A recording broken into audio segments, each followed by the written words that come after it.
Daawwattootaa fi dhaggeeffattoota sagalee Ameerikaa akka moltan sagaleen Ameerikaa sagantaan afaan Oromoo raadiyoonidhaan dambalii gabaabaa meetir baandii 2225 irratti televezyiiniidhaan immoo saatelaayitii Itiyoosaatiitiin magaalaa Waashingtan DC istuudiyoo 53 irraa kan isin darbuudha.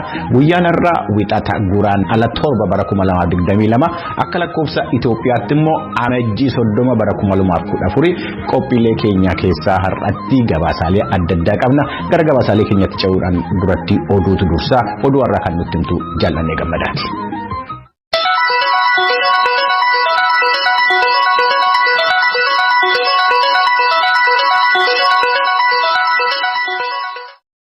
Attam jirtu kabajamtoota daawwattootaaf dhaggeeffattoota keenya oduun wiixata har'aaf qabnu kunoo ittaantuu barreessituun tokkummaa mootummootaa Aminaa Mohaammed kaleessa kan wal waraansaan miidhamte magaalaa Kombolch godina Walloo Kaabaa kan bulchiisa naannoo Amaaraa keessaa daawwatanii jiru.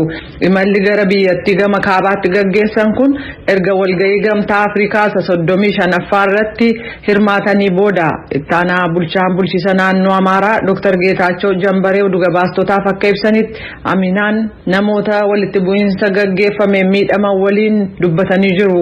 Akka Dr. Geetaachoon jedhanitti bakka awwaalcha namootaa fi caasaalee adda bilisummaa uummata Tigraay barbadeessan ittiin jedhan daawwachuu isaanii fi gara Tigraayiif Afaarittis imaluuf akka jiran ibsaniiru.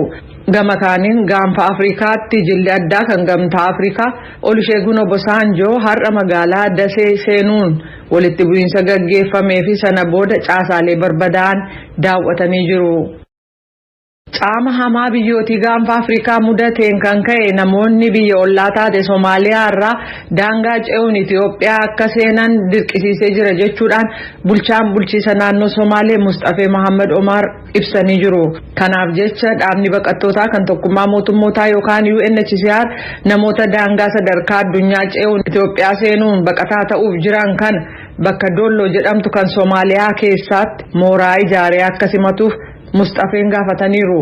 Gama kaaniin ittaantuu barreessituun tokkummaa mootummootaa Aminaa Mohaammed pireezidaantii Itoophiyaa Saalawarq Zawdee waliin bulchiisa naannoo Somaalee ka daawwatan yoo ta'u namoota caamaan miidhamanis daawwatanii jiran. Naayijeeriyaa keessatti torban darbe dooniin boba'aa keessatti kuufamuu fi oomishamu dhoohinsa ishee mudateen yoo xiqqaate namni 5 du'uun ibsamee jira. Hojjetoonni doonichaa 4 immoo eessa buuteen isaanii dhabamu kaampaaniin Naayijeeriyaa hojii sana gaggeessu Trinity Spirit jedhamu har'a beeksisee jira. Dooniin kun roobii darbe balaan kun yeroo ishee mudatetti hojjetoonni irra turan 10 ta'uu fi isaan keessaa 3 torban darbe lubbuun argamu kanneen biroo 3 immoo dilbata kaleessaa reeffi isaanii argamu kaampaanichi ibsee jira.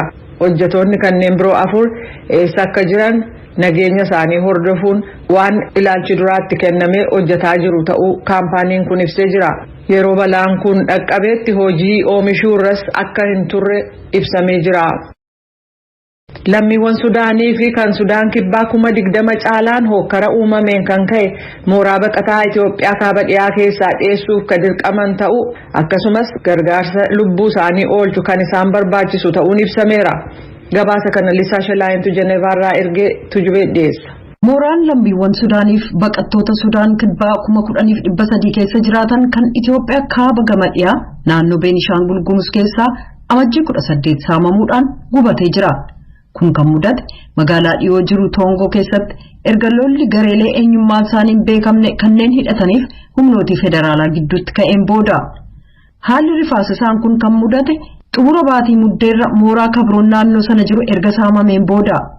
Dubbiimaan Komishinara Tokkummaa Mootummootaa kan dhimma baqattootaa Booris Cheeshirkoof akka jedhanitti naannoo sana keessa erga jalqaba baatii muddee hookarri ka'ee qabee muddama hedduutu jira. A total of 22,000 people in both camps have been cut off from access and yeroo sana qabee mooraalee lamaan keessaa walumaa gala namoota 22,000 irraa tajaajillii fi gargaarsi addaan citeera. Hojjettoonni gargaarsa namoomaa martinuu gamasii bootu irra ture. Kanaaf mooraalee lamaan dabalatee naannoo sana seenuun hin danda'amne. Cheeshirkoof akka jedhanitti erga baatii muddee keessa hookarri ka'ee qabee baqattoonni 20,000 ol ta'an daandii dheeraaf rakkisaa ta'e buufataalee adda addaa 3 kan magaalaa guddoo naannichaa Asoosaa cina jiru dhaqqabuuf deemaniiru. Martinuu innaa achi gaan dadhabanii gargaarsa ka barbaadan turan jedhan. UNHCR, the UN Refugee Agency, and partners are rushing life-saving aid to more than 20,000 refugees. UNHCR is working with Ethiopia. Jaarmiyaan baqattoota UNHCR fi michoonni isaa baqattoota 20,000 ol ta'aniif gargaarsa lubbuu oolchuu ittiin ga'uudhaaf hojjetaa jiran.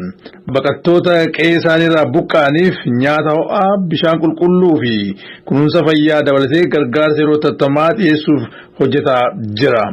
Cheeshirkoo bakka jedhanitti aangawoonni mooraa namoota 20,000 ol baachuu danda'u haaraa tolchaa jiran. UNHCR qubsuma bakka bishaan itti kuufamuuf manneen fincaanii dabalatee tajaajilawwan bu'uuraa gadhaabuuf hojjetaa jira jedhan. Kan dhaggeeffataa jirtan sagalee Ameerikaa sagantaa afaan Oromooti. Daangaa Raashaa fi Ukireen irratti sodaa uumame marii har'a qoba-qobaatti Mooskoo fi Waashingtan keessatti gaggeeffamuuf ajandaa duraa ta'uuf jira. Pireezidaantiin Raashaa Vilaadimir Puutin gita isaanii kan Faransaay Imaanuweel Maakiroon kan simatan yoo ta'u, pireezidaantii Yuunaayitid Isteets Joo Baayiden chaansilarii Jarmanii Olaaf Shuulz masaraa Waayit Haawus keessatti simachuuf jiru. White House akka jedhutti pireezidaant Baayideniif giti isaanii kan Faransaay Imaanuweel Maakiroon dilbata kaleessaa bilbilaan waa'ee yaalii gama dippiloomaasii ta'ee jiruu fi abdii horuu dadhabee irratti mari'atan. Kunis Raashaan daangaa Ukireen irra waraana ishee bobbaasuu itti fufuu fi daangaa fi abbaa biyyummaa Ukireniif deeggarsa qaban irra deebi'anii mirkaneessuu dabalataa jedhamee jira.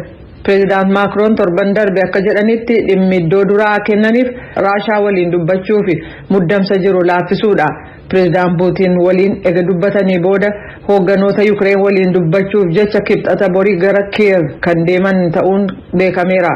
Gama kaaniin chaansilariin Jarmaniis imaltuu wal fakkaataa torban dhufu gaggeessaniin Mooskoo fi Kiev kan deeman ta'uun ibsameera. Raashaan weerara Ukireen irratti gaggeessitu yoomiyyuu jalqabamuu akka malu Ameerikaan ega akeekkachiiste booda mariin marsaa adda addaa kun jalqabamee jedhu gorsaa waa'ee nageenya biyyoolessaa kan Yuunaayitid Isteets Jake Sullivan. Ministeerri Haajaa Alaa Yuunaayitid Isteets Antony Blinken wiixata har'aa gara Awustiraaliyaatti kan imaluuf jiran yoo ta'u, kunis marii nageenyaa biyyoota 4 gidduutti gaggeeffamu irratti hirmaachuuf ta'uun beekameera.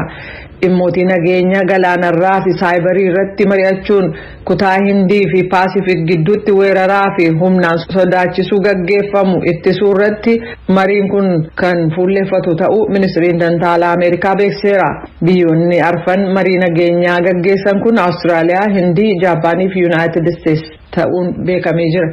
Blinken muummicha ministeera Awustiraaliyaa fi ministeera haajaa alaa biyyattii waliin akka dubbachuuf jiran akkasumas muummicha ministeera Hindii fi aangawoota gameeyyii kan biroo biyyattii waliin waa'ee hariiroo walii isaanii gidduu akkasumas kan sadarkaa addunyaa irratti iddoo duraa qabatan irratti dubbachuuf kan jiran ta'uu ibsi ministeerri dantaa alaa Yuunaayitid Isteets jimaata darbe baase beeksiseera. Kuubaan uggura dinagdee Yuunaayitid Isteets jala eega seentee wiixata har'aa waggaa 60 yeroo guutteetti biyyattiin akkaan kan miidhamte ta'uu fi uggurri kun kaafamuufis mallattoon agarsiisu hin jiru jedhameera. Uggurri kunis pireezidaantii yeroo sanaa John F. Kennedyin ajajame guraandhala 3 bara 2062 kalabsame yoo ta'u, kunis waliigaltee daldalaa ture ugguruudhaan guyyaa 4 booda hojiirra ooluu jalqabe. Ajaja kana kennuun keenya jedhan Kennedyin mootummaan kooministii Kuubaa aangoo qabu gargaaramuun sodaa uume hanqisuufi jedhanii turan. Ergasiyaas Kuubaa keessatti jijjiirama fiduun dadhabamus waggaa 60 booda har'as uggurri kaa'ame hojiirra oolaa jira. Kuubaan waggootii darban 30 rakkoo dinagdee hamaa keessa jirti. Oduun har'aaf qabnu kanuma.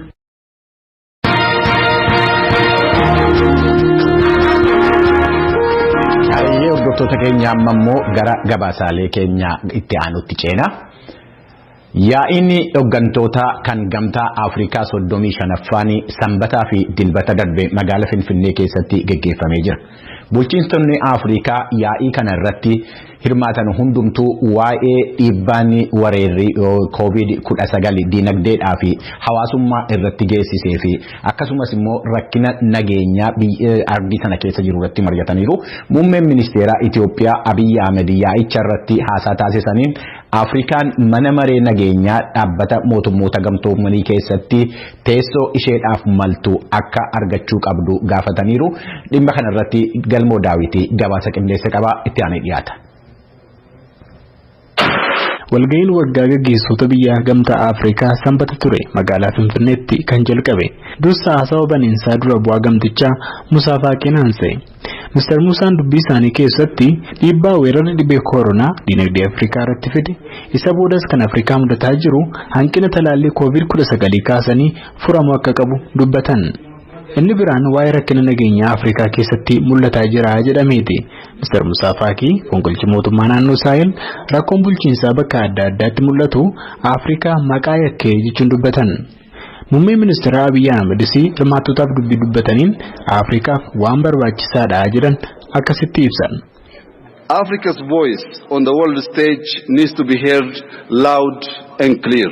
Sagaleen Afrikaa addunyaa biratti sirnaan dhagahamuu qaba. Afrikaan jaarmiyaawwan addunyaa irrattis sirnaan bakka buufamuu qabdi. Har'a waggoottan kurnan torba erga jaarmiyaan mootummootaa hundaa'ellee Afrikaan bulchiinsa addunyaa irratti shoorri isheen qabdu gadi bu'aala. Amma yeroon egaa kan haalli hojii jaarmiyaa mootummootaa jijjiiramuu malee akka murtee bara 2000